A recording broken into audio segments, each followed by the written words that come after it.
Iniciamos hoje uma guerra de vida ou morte contra a inflação. Um rifle na mão e apenas com uma bala nesse rifle. E nós temos que acertar esse tiro de modo a liquidar a inflação. Os brasileiros com menos de 20 anos não viveram essa época, mas houve uma ocasião em que os nossos presidentes civis se referiam à inflação numa linguagem militar. A inflação era o grande inimigo, era o dragão mitológico difícil de ser batido. Esse livro aqui, Código da Vida, de Saulo Ramos, nos conta uma passagem interessante da nossa história. Saulo Ramos foi ministro da Justiça do presidente José Sarney. Ele diz no livro que Sarney, 3 meses antes de passar o cargo de presidente ao seu sucessor, Fernando Collor, ele convocou uma reunião no Palácio do Planalto dos seus ministros mais importantes. Nessa reunião, o ministro da Fazenda, que na época era Maílson da Nóbrega, propôs simplesmente que o presidente da República renunciasse, que antecipasse a posse do presidente Collor e que o Sarney saísse de cena antes do tempo. Por quê? Porque a inflação fugia ao controle e o Maílson e o ministro do Planejamento da ocasião, que era João Batista de Abreu, receavam que viesse a hiperinflação, que os preços fugissem inteiramente do controle. Alguns ministros foram a favor, outros foram contra. Saulo Ramos disse que chamou essa proposta do ministro da Fazenda de traição. O ministro do Exército de então, Leônidas Pires Gonçalves, concordou com Saulo, também Marinha e Aeronáutica ficaram contra, e Sarney ficou no governo. Ele tinha recebido dos militares, em 1985, uma inflação de 100% ao ano e entregou para Collor uma inflação de 84% ao mês. O presidente Sarney havia editado 4 planos econômicos. Em essência, eles seguiam a mesma fórmula. A inflação disparava, o governo cortava os zeros, rebatizava a moeda com outro nome e congelava os preços. Todos os preços em cruzado estão congelados. As tabelas saíam no Diário Oficial, os jornais reproduziam.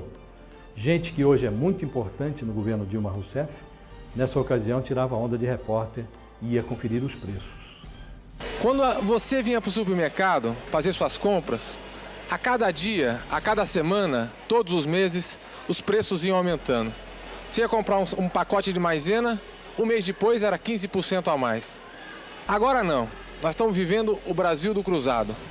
O Brasil em que a dona de casa, na maioria das vezes, vai fazer a compra com uma lista da Sunab, com uma lista do governo, que fixou os preços dos produtos, que congelou os preços. Vamos ver aqui nesse supermercado se isso realmente está acontecendo. Leite Ninho, que é um produto fundamental para a criança. Os preços estão congelados? Se a gente abrir essa lista, nós vamos ver Leite Ninho e Pó Ninho, 14 cruzados e 75 centavos. A gente pega essa lata, 14 cruzados e 75 centavos. As maquininhas de remarcação não tardavam a reaparecer. Num lance pitoresco, Sarney investiu os brasileiros na condição de fiscais do presidente. A guerra está declarada mesmo. E finalmente são abertas as portas dos supermercados. E vejam só a correria. Todo mundo correndo para pegar 1 litro de leite. Como tudo nessa terra de palmeiras, a pantomima virou piada. Só com o gerente, só me interessa o gerente.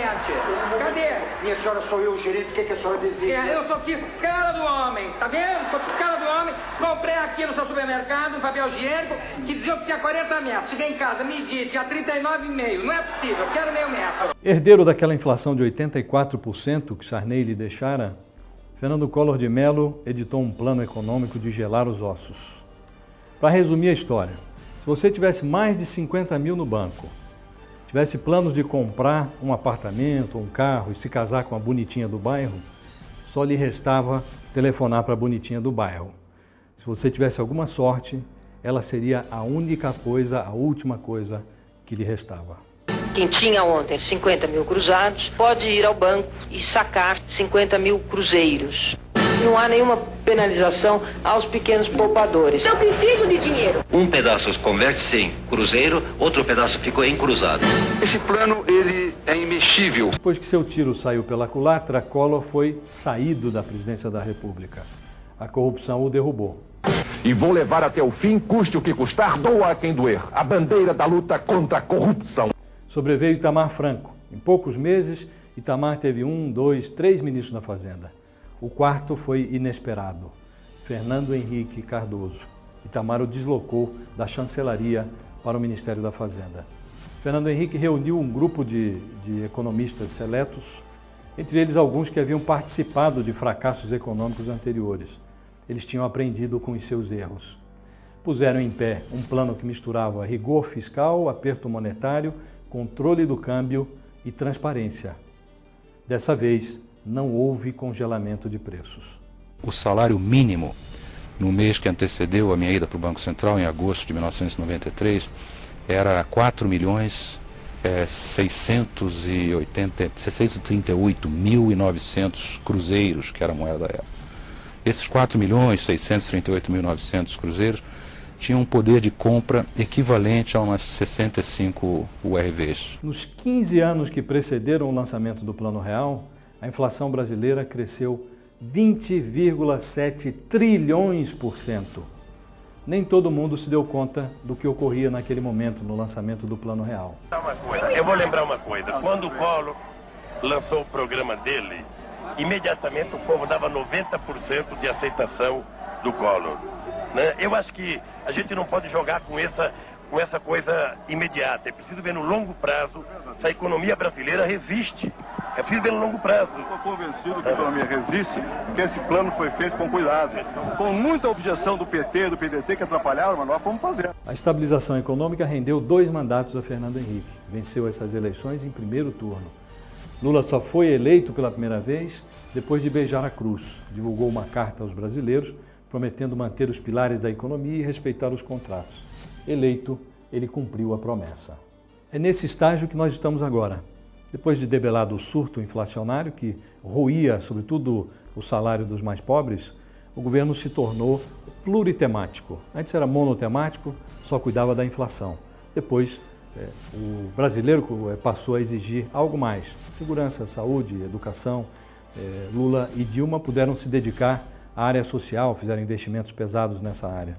E não vale a pena, creiam, brincar com a inflação. Quem viveu esse período passado sabe disso. A coisa pode começar numa piada sobre o tomate e terminar numa encrenca grave. Dilma Rousseff já percebeu.